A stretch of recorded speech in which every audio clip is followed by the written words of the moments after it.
Hello दोस्तों, कैसे हो आप सब मस्त और जबरदस्त ना। तो आज आप लोगों के लिए हम देखने वाले यहाँ पर क्लास 9 का विज्ञान का साइंस का सबसे जबरदस्त प्रश्न और जो जैक बोर्ड द्वारा ऑफिशियल जारी किए गए हैं। जी हाँ, आपको पता है जैक बोर्ड हर साल मॉडल पर जारी करते हैं और मॉडल पेपर से सवाल रहते ही रहते हैं। आपको पता है एक साल ऐसा हुआ था ना, आप लोगों का सिर्फ मॉडल पेपर पूरा उठा उठा के पुराना वाला पूरा छाप दिया था मैथ वाला। मैं सुबह कराया था और वही वाला आ गया था, है ना। बच्चे जाके एग्जाम में एक ही क्वेश्चन बना दिए। तो एग्जाम का किस प्रकार से प्रश्न रहेंगे, एक एक वीडियो जो अपलोड कर रहे हैं उसको जरूर देखना, है ना। देखना एग्जाम में उसी प्रकार के प्रश्न देखने को मिलेगा। चलिए फटाफट से क्वेश्चन को देखते हैं। यहाँ पर हमने 40 क्वेश्चन करने वाले हैं। सभी दोस्तों को प्यार बच्चे शेयर जरूर कर दीजिएगा, है ना। और भैया देखते हैं आप लोग 40 में से कितना का जवाब दे पाते हो। चलिए पहला प्रश्न आप लोगों का है, उससे पहले बता दो इस प्रकार से आप लोगों का क्लास 9 है। ये विषय आप लोगों का विज्ञान, समय 1.5 घंटा मिलेगा, है ना। और क्योंकि 2 विषय का होगा, 2 विषय का मिला करके आप लोगों को 3 घंटा मिलने वाला है ना। पूर्णांक 40 नंबर का रहेगा, कोई भी गलत अंक नहीं काटेगा। बाकी जो इंस्ट्रक्शन है उसको पढ़ लीजिएगा। पहला प्रश्न देखिए क्या है, कितना अच्छा अच्छा प्रश्न है कि निम्नलिखित में कौन सदिश राशि नहीं है। क्या पूछा है पहला प्रश्न कि निम्न में कौन सदिश नहीं है। सदिश मतलब जिसकी दिशा होती है। क्या होती है? सदिश राशि मतलब जिसकी दिशा होती है और अदिश मतलब जिसकी दिशा नहीं होती है। तो सदिश नहीं है मतलब क्या? अदिश होगा, है ना। मतलब उसका दिशा नहीं होगा। विस्थापन का दिशा होता है, एक डायरेक्शन में होता है। ये भी त्वरण का भी एक दिशा होता है, वेग का भी दिशा होता है, बट दूरी का कोई दिशा नहीं होता है। बोले भाई यहां से मैं चल गया धनबाद, कोई दिशा है क्या? है ना। हाँ, अगर दिशा बोला तब विस्थापन हो जाएगा। अगर एक दूरी में अगर दिशा लग गई ना बेटा तो क्या हो जाएगा? विस्थापन। याद रखना, दूरी में अगर दिशा जोड़ गया, भैया दिशा लड़की नहीं, है ना। दिशा अगर जुड़ गया मतलब डायरेक्शन जुड़ गया तो क्या हो जाएगा? ये आपका फिर सदिश राशि हो जाएगा। दिशा नहीं है मतलब अदिश है, ये दूरी हो जाएगा, है ना। आगे देखो, वेग परिवर्तन की दर को क्या कहते हैं? बहुत महत्वपूर्ण क्वेश्चन है, याद रखिए। वेग परिवर्तन की दर को त्वरण कहते हैं। क्या? वेग परिवर्तन की दर का त्वरण कहते हैं। और अगर बोलेगा कि विस्थापन परिवर्तन की दर को क्या बोलते हैं? क्या? विस्थापन परिवर्तन की दर को हम लोग क्या बोलेंगे? तो विस्थापन परिवर्तन की दर को वेग बोलते हैं, है ना। अगला प्रश्न है चाल और वेग का मात्रक क्या होता है। देखो, चाल और वेग का मात्रक पूछा है तो बेटा चाल का ही मात्रक होता है मीटर पर सेकंड और वेग का भी जो मात्रक होता है मीटर पर सेकंड। हाँ, दोनों में डिफरेंस इतना है कि वेग जो होती है ना दिशा के साथ जाती है, चाल में कोई दिशा नहीं होता है। चाल में क्या कोई दिशा नहीं होती, वेग में दिशा होती है। तो दोनों का जो ऐसा मात्रक हो जाएगा मीटर पर सेकंड, यानी ऑप्शन नंबर ए हो जाएगा, है ना। ऑडोमीटर क्या मापता है? ऑडोमीटर मापता है क्या? मापता है चाल मापता है, त्वरण मापता है, वेग मापता है कि दूरी मापता है? ऑडोमीटर क्या मापता है? तो ऑडोमीटर आप देखना, जब भुटभुटिया चला था ना, भट भट भट भट, उसके आगे में एक मीटर रहता है गोल प्रकार का, है ना। कितना दूरी आपने चलाया वो वहां पर लिखी, मतलब उठ जाता वहां पर, तो उसे कहते हैं दूरी। उससे क्या मापते हैं? दूरी मापेंगे। तो ऑडोमीटर क्या मापेगा बेटा? दूरी मापेगा। हाँ, अगर पूछेगा एक स्पीडोमीटर भी होता है, वो चाल मापने के लिए होती है। क्या? एक स्पीडोमीटर होता है, याद रखिएगा। एक स्पीडोमीटर होती है मेरे प्यारे बच्चे, उससे हम लोग चाल मापते हैं। हाँ, ये देखो 20 किलोमीटर पर सेकंड को किलोमीटर प्रति घंटा में बदलना है। 5 नंबर देखो, है ना। और इस प्रकार के प्रश्न छप गए हैं, समझ लो। न्यूमेरिकल आते हैं इससे, क्योंकि उसका न्यूमेरिकल भी है। आपको 20 मीटर पर सेकंड में है। आप एक चीज यहां पर नोट कर लो मेरा, कि अगर मीटर पर सेकंड में कोई चीज है उसको आपको बदलना है किलोमीटर प्रति घंटा में, है ना। किसमें? किलोमीटर प्रति घंटा में। तो आप गुना करोगे 18/5 से। किससे? 18/5 से। लेकिन अगर किलोमीटर प्रति घंटा है उसको बदलना है मीटर पर सेकंड में, किसमें बदलना है? मीटर पर सेकंड में। तो आप सीधा 5/18 से गुना करो। क्या? 5/18 से गुना करोगे, है ना। समझ में? ये आप स्क्रीनशॉट ले लो प्यारे बच्चे, ये आपका एग्जाम में समझो छप रहा है ना, इस प्रकार का। देखो 20 मीटर पर सेकंड को किलोमीटर पर आवर में बदलना है, तो 20 ये मीटर पर सेकंड है ना, इसको अगर आपको किलोमीटर में बदलना है किलोमीटर पर आवर में, तो मैंने क्या कहा कि अगर मीटर पर सेकंड से किलोमीटर पर आवर में बदलना है तो सीधे सीधा 18/5 से गुना कर दो, बस हो गया। 5 चौके 20, ये जो आपको जो है बदल गया 1872 किलोमीटर प्रति घंटा, ये हो गया 72। यानी ऑप्शन नंबर क्या हो जाएगा जी? ऑप्शन नंबर बी हो जाएगा सही। क्लियर है? ऑप्शन नंबर बी सही हो जाएगा। आगे देखो, एक कार की चाल 15 मीटर की दूरी। देखो न्यूमेरिकल बनाने के लिए ना, सबसे पहले जो दिया है उसको लिख लो। न्यूमेरिकल बनाने के लिए क्या दिया हुआ है? 15 मीटर की दूरी, यानी दूरी, यानी दूरी को हम लोग ऐसे लिखते हैं, याद रखिएगा। एस कितना दिया? 15 मीटर, है ना। तय करने में 18 किलोमीटर प्रति घंटा से 36 किलोमीटर प्रति घंटा हो जा रही है। यानी प्रारंभिक वेग जो है 18 किलोमीटर प्रति घंटा है, अंतिम वेग जो है 36 किलोमीटर प्रति घंटा है। प्रारंभिक वेग को हम लोग यू बोलते हैं प्यार बच्चे, और अंतिम वेग को बोलते हैं भी, है ना। यू मतलब होता है इनिशियल वेलोसिटी, भी मतलब होता है फाइनल वेलोसिटी। यानी जो प्रारंभिक वेग है, स्टार्टिंग में जो वेग है कितना? 18 किलोमीटर प्रति घंटा। और बच्चे ने आओ देखा ना, ताव मार दे एक्सेलरेटर, मचा ऐसा करके सीधा पहुंच गया 36 किलोमीटर प्रति घंटा, है ना। अब ये क्या हुआ? अंतिम वेग हो गया। तो भाई जो दिया पहले लिख लो, यू कितना दिया है सर, यू दिया है आपका 18 किलोमीटर प्रति घंटा। अच्छा जी, भी कितना दिया है सर, ये दिया है सर 36 किलोमीटर प्रति घंटा। भाई घंटा है, इसको बदलो मीटर पर सेकंड में, क्योंकि यहां पर मीटर है, यूनिट सेम होना चाहिए। यहां पर अगर मैं फॉर्मूला लगा दूंगा तो फिर आप गलत हो जाएगा, है ना। यहां पर सबसे पहले इसको मीटर पर सेकंड में बदलो। तो जब हम किलोमीटर प्रति घंटा को मीटर पर सेकंड में बदलते हैं तो सीधा सीधे 5/18 से गुना करते हैं। 18 टाई टाइप हिस आ गया क्या, 5 मीटर पर सेकंड, है ना। उसी प्रकार इसको बदलो, क्या 36 है गुना 5/18 कर दो भाई, 18 दूनी 36, 5 दूनी 10, ये हो गया मीटर पर सेकंड, है ना। यू और भी का मान पता चल गया। अब देखो बच्चे क्या हो जाएगा, यहां पर 3 फॉर्मूला आप याद रखना, मैं यहां लिख दे रहा हूं, आप लोग नोट कर लेना, है ना। S इक्वल टू होता है एक UT plus half AT square, है ना, UT plus half AT square. एक होता है V equal to U plus AT, है ना। और एक होता है V square is equal to U square plus 2AS। ये 3 फॉर्मूला प्यारे बच्चे आप दिमाग में साट लो। डायरेक्ट भी पूछ सकता है भैया, 4 को ऑप्शन दे देंगे, बोलेंगे कोई वो गलत सही करके लिख देगा, बोले कौन वाला सही है, तो तीनों याद रहेगा तब तो मारोगे ना। तो ये तीनों याद रख लेना, कई बार एग्जाम पूछता है ना। अब देखो बताओ इनमें से कौन वाला फॉर्मूला लगा, क्या मुझे पता है, भी पता है, यू पता है, एस पता है। मुझे क्या निकालना है सर, मुझे निकालना है कार का त्वरण, यानी मुझे निकालना है ए। क्या निकालना है सर, ए निकालना है ना। तो बताओ कौन वाला फॉर्मूला लगा देंगे हम, बताओ कौन वाला लगा दूंगा फॉर्मूला। तो आप देखो, भी पता है, यू पता है, एस का तो नामो निशान नहीं है। भी पता है, यू पता है, एस पता है, यहां से ये निकल जाएगा, नहीं लास्ट पर लगा देंगे। क्या लगाएंगे लास्ट वाला sir, V square is equal to U square plus 2AS। क्या लगाऊंगा, V square equal to U square plus 2AS, ये लगा दूंगा, है ना। बस भी का वैल्यू कितना है जी 10, तो 10 का स्क्वायर, यू का वैल्यू कितना 5 का स्क्वायर, 2AS तो 2 प्लस 2 लिखोगे इंटू ए का मान ए लिखोगे, और एस, एस कितना है सर, एस दिखा कितना है 15 है, तो 15 लिखोगे। 10 का स्क्वायर 100 हो जाएगा, बराबर 5 का स्क्वायर 25 हो जाएगा, और प्लस 2 15 30 ए हो जाएगा, है ना। भाई अब माइनस कर दो, 100 25 उधर प्लस में, इधर के माइनस हो जाएगा, 100 माइनस 25 बराबर हो जाएगा 30A। क्या हो जाएगा 30A। 100 में 25 जाएगा तो बचेगा 75 भाई साहब, 75 बची ना, कितना बचा 75, 75 बराबर 30A, है ना 30A। यहां से आपका A बराबर आ जाएगा भाई, A 30 का गुना में है तो 30 बट्टा में आ जाएगा ना, 75/30, है ना। 30 गुना में 30,000 के बट्टा हो जाएगा, तो 75/30 बराबर ए हो जाएगा। तो मैंने ए बराबर 75/30 लिख दिया। काट दो, 15 5 75, 15 दूनी 30, 5/2। जब 5/2 को मेरे प्यारे से भाग दोगे तो आ जाएगा 2.5, 2.5। ये ऐसा ही मात्रक हो जाए मीटर पर सेकंड स्क्वायर। कहीं दिख रहा है क्या 2.5, देखो ऑप्शन नंबर ए दिख रहा है। तो इस प्रकार से बनेगा, है ना। मुझे बनाने में टाइम लगा क्योंकि मैं आपको समझाया, आप लोग चट करके मारोगे पट करके बन जाएगा, है ना। आगे देखो नेक्स्ट क्वेश्चन, कह देना विकास सर के पढ़ के आए हैं साइंस, एक एक क्वेश्चन का गर्दा उड़ाएंगे, जैसे 10th वाले बच्चे फोड़े थे ना, नारे लग रहे थे वहां पे, पता है आप लोगों को, एक एक क्वेश्चन भिड़ गया, तो उस प्रकार आप लोग भी भिड़ाओगे, धून दोगे। बल का ऐसा मात्रक क्या है प्यारे बच्चे, बल का SI मात्रक है भाई मीटर पर सेकंड, ये तो वेग का होता है। केजी मीटर पर सेकंड, ये तो प्यारे बच्चे आपका केजी मीटर पर सेकंड जो होता है ये संवेग का होता है ना। याद रखना, संवेग का केजी मीटर पर सेकंड होता है। न्यूटन होता है बल का, क्या होता है न्यूटन। मैं यहां लिख भी दे रहा हूं, ये जो होता है प्यारे बच्चे ये संवेग का होता है ना। ये जो होता है ये होता है वेग का, किसका बेटा, वेग का, इस भी याद रखना। नेक्स्ट देखो 8 नंबर, 1 न्यूटन किसके बराबर होता है। 8 नंबर देखो, 1 न्यूटन किसके बराबर होगा। अच्छा न्यूटन की क्या होता है, 1 न्यूटन किसका से मतलब है, F बराबर ma। 1 न्यूटन बराबर F मतलब F का मान 1 है ना। ये 1 कब होगा, जब ये भी 1 होगा, ये भी 1 होगा। इसका वैल्यू क्या होता है मीटर, इसका वैल्यू क्या होता है केजी, है ना। इसका मात्रा क्या होता है केजी होता है, और इसका मात्रा क्या होता है, का मीटर पर सेकंड स्क्वायर।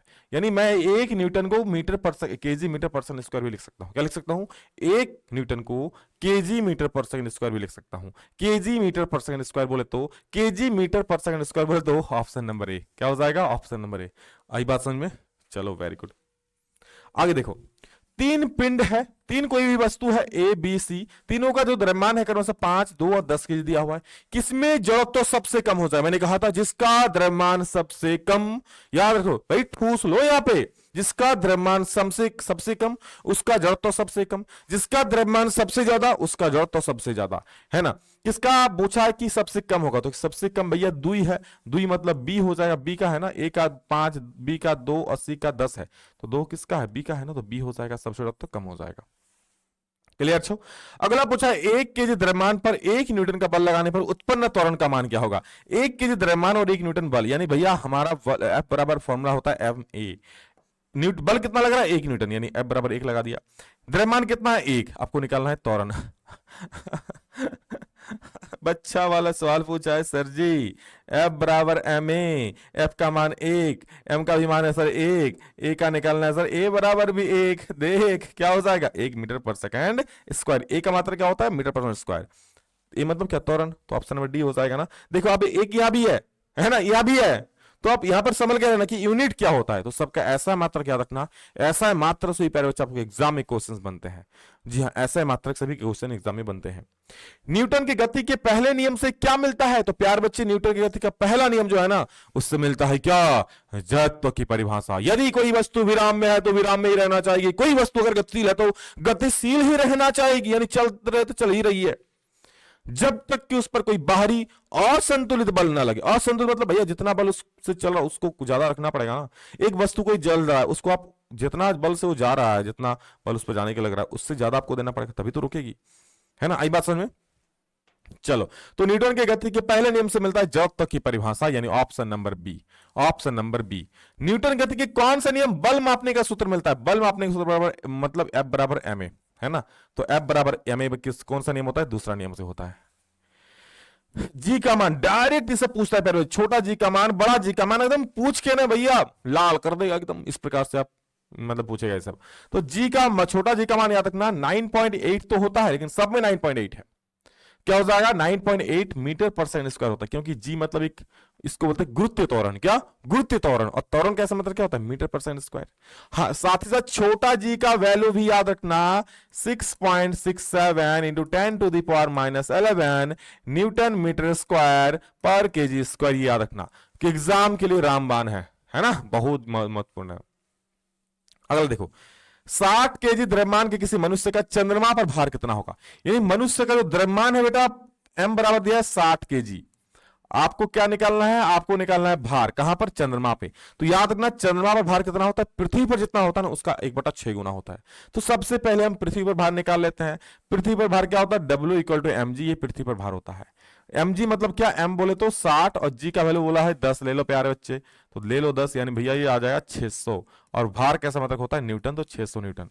ये आ गया कहां पर? भार पृथ्वी पर। आपको निकालना है चंद्रमा पर, उसको मैं मान लेता हूं W'।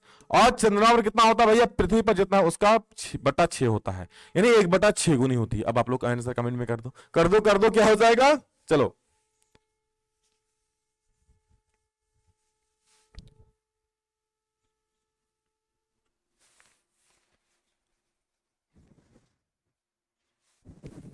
चलो आ गया ना आंसर? बिल्कुल सही बात है। अरे W कितना आया? 600 आया, तो 600 लिखो, बटा 6 काटो, खचाक खचाक, 6 कम 6 0 0, यानी 100 न्यूटन। पहुंच गया ना करीब, है ना प्यारे बच्चे। चलो जी, अगला प्रश्न देखेंगे। शरबत बनाते समय पानी में चीनी मिलाने पर चीनी पानी में मिल जाता है, यह पदार्थ के कणों की किस गुण को दर्शाता है? भैया आप जब शरबत बनाते हो तब पानी में चीनी को घोले घोले घोले राजा जी जब करते हो, तो क्यों घुल जाता है? घुल जाता है कि नहीं घुलता है? ये पदार्थ के कौन से गुण को दिखाता है कणों की? ये दिखाता है कि भैया पदार्थ के कणों के बीच रिक्त स्थान होता है। क्योंकि समझो पानी में घुल गया, यानी पानी के जो कण है उनके बीच रिक्त स्थान है, तभी तो चीनी घुल गया।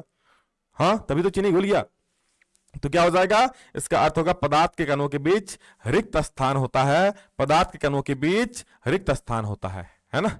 निम्नलिखित में से कौन पदार्थ का उदाहरण? पदार्थ कौन है इसमें से? विचार, आप जो सोच रहे हो यह पदार्थ है क्या? वक, शीत, भाई शीत जो ठंडा का पदार्थ है? नहीं नहीं, वो भी पदार्थ नहीं है। स्नेह, किसी से भालोबासा प्यार, वो भी पदार्थ नहीं है। शीतल पेय यानी कोल्ड ड्रिंक्स, गट गट गट गट पिए जा, भैया एक पदार्थ है, क्या है? लिक्विड है, यानी द्रव है।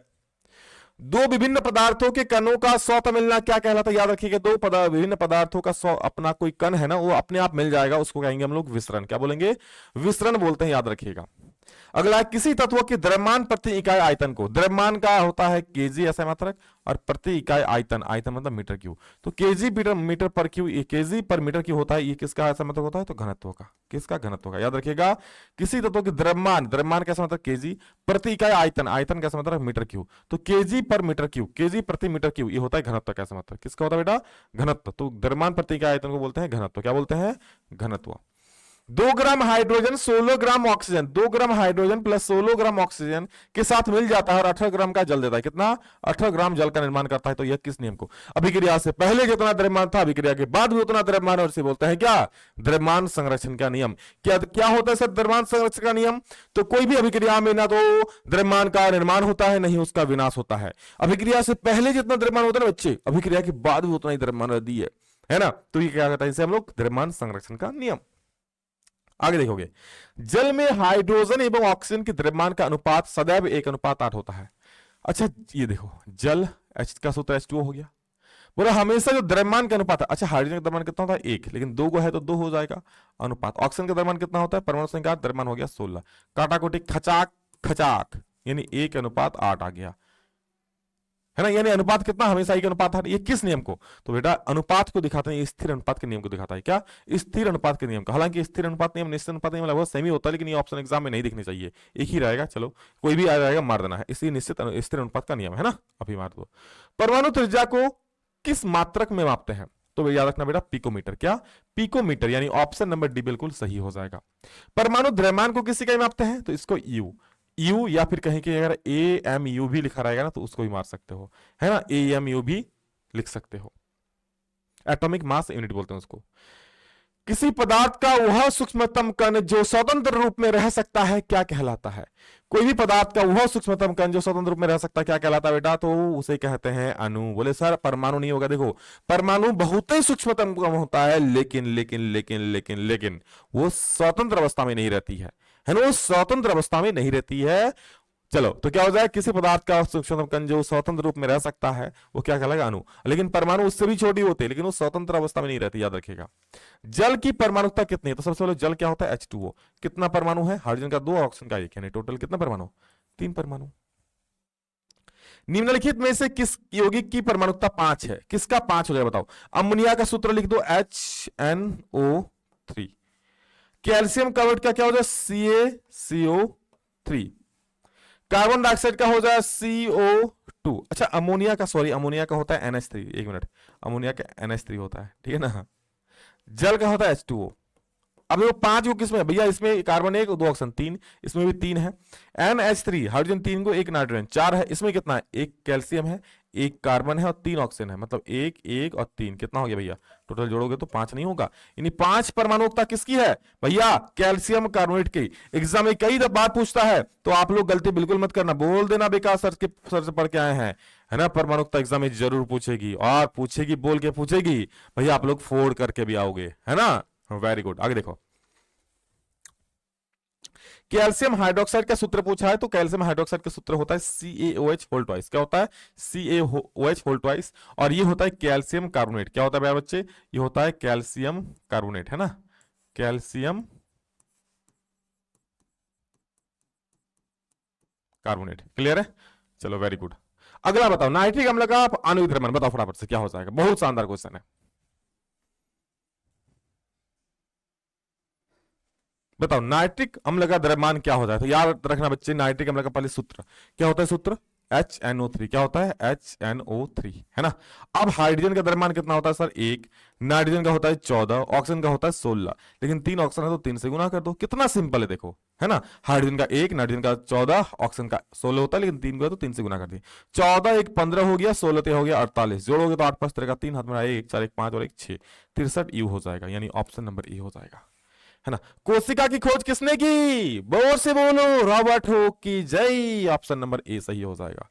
निम्नलिखित में कौन जीव कोशिकीय है? पैरामीशियम। इसके अलावा अगर अमीबा लिखा रहे बेटा तो अमीबा को भी मार सकते हो, ये भी एक कोशिकीय जीव है ना। पादप कोशिका की सबसे बाहरी परत क्या? सबसे बाहरी परत, पादप कोशिका की सबसे बाहरी परत क्या होती है बताओ? प्लाज्मा झिल्ली, कोशिका भित्ति, केंद्रक या फिर कोशिका द्रव? ये होता है बेटा कोशिका भित्ति। क्या होता है? कोशिका भित्ति, है ना। और ये सेलुलोज की बनी होती है, बहुत मतलब, और ये पादप में ही होती, जंतु में नहीं होती कोशिका भित्ति, याद रखना। ये कठोर आवरण तैयार करती है ना। कोशिका भित्ति बनी होती किसकी? अभी बताएं, सेलुलोज की बनी होती है, याद रखिएगा। कोशिका झिल्ली का कोशिका के बाहर से अपने भोजन तथा अन्य पदार्थों के ग्रहण करने की प्रक्रिया को क्या कहते हैं, है ना। कोशिका झिल्ली का कोशिका के बाहर से अपने भोजन तथा अन्य पदार्थों को ग्रहण करने की प्रक्रिया जो है उसको बोलते हैं इंडोसाइटोसिस। क्या बोलते हैं बेटा? इंडोसाइट इंडोसाइटोसिस है ना, इंडोसाइटोसिस। क्लियर है। कोशिका में अनुवांशिक गुणों की सूचना कहां होती है भैया? आप किसी भी कोशिका में अनुवांशिक गुण कि भैया उसका जो संतान आएगा किस प्रकार बनेगा, वो कहां होता है? वो होता है गुणसूत्र में, और गुणसूत्र के डीएनए में, है ना, डीएनए के खंड जीन में, याद रखिएगा। लाइसोसोम कौन बनाता है? मैंने कहा था आपको पहले कि भैया कोई उपकरण ही होगा तभी बनाएगा, तो क्या हो जाएगा? गोल्जी उपकरण। जब भी बोलेगा कौन बनाता है लाइसोसोम, बोल दें गोल्जी उपकरण। और इसे प्यारे बच्चे आत्महत्या की थैला भी बोलते हैं। क्या बोलते हैं? आत्महत्या की थैला भी बोलते हैं। किसी विशेष कार्य को करने के लिए कोशिका एक विशेष समूह बनाती है, इस समूह को क्या कहते हैं बताओ? इसे कहते हैं उत्तक। कोशिका, बहुत सारी कोशिकाएं मिलकर क्या बनाती है? उत्तक। बहुत सारे उत्तक मिलकर बनाते हैं अंग, बहुत सारे अंग मिलकर अंग तंत्र बनाते हैं, है ना, और इस प्रकार हमारा शरीर का निर्माण होता है। तना के शीर्षस्थ भाग में कौन सा उत्तक पाया जाता है? शीर्षस्थ। और शीर्षस्थ सबसे एकदम डोगा में बोलता है कौन सा? तो यहां पर बेटा शीर्ष विभज्योतक पाया जाता है। क्या? शीर्ष विभज्योतक, यानी विभज्योतक भैया दो जगह लिख दिया है, ए और डी दोनों है ना, कोई एक मारो ऑप्शन, लेकिन एग्जाम में कोई एक ही रहेगा। आगे देखो, पौधों में पत्तियों द्वारा बने हुए भोजन का संवहन पौधे के सभी भागों में कौन उत्तक करता है? पौधे में पत्तियों द्वारा बने हुए भोजन का संवहन पौधे के सभी भागों में कौन करता है बताओ? पौधे में पत्तियों द्वारा बने हुए भोजन का संवहन पौधे के सभी भागों में कौन करता है? तो भोजन का संवहन करता है फ्लोएम, और जल का संवहन कौन करता है? जल का वहन कौन करता है? तो जल का करता है जाइलम। अस्थि एवं मांसपेशियों को जोड़ने वाली रचना क्या कहता है? अस्थि और मांसपेशी को जोड़ता है टेंडन, और इसको हिंदी बोलते हैं कंडरा। क्या याद रखना बेटा? उसको बोलते हैं कंडरा, है ना। क्या बोलते हैं? कंडरा बोलते हैं, याद रखिएगा। क्लियर है। नारियल के रेशे कौन से उत्तक से बनाया जाता है बताओ? विभज्य होता है कॉलनकाइमा, किस्कनकाइमा के पैरेनकाइमा। नारियल के जो रेशे होते हैं, है ना, वो कौन से उत्तक से बने होते हैं? बराबर से बोलोगे। चलो क्या बात है, वेरी गुड।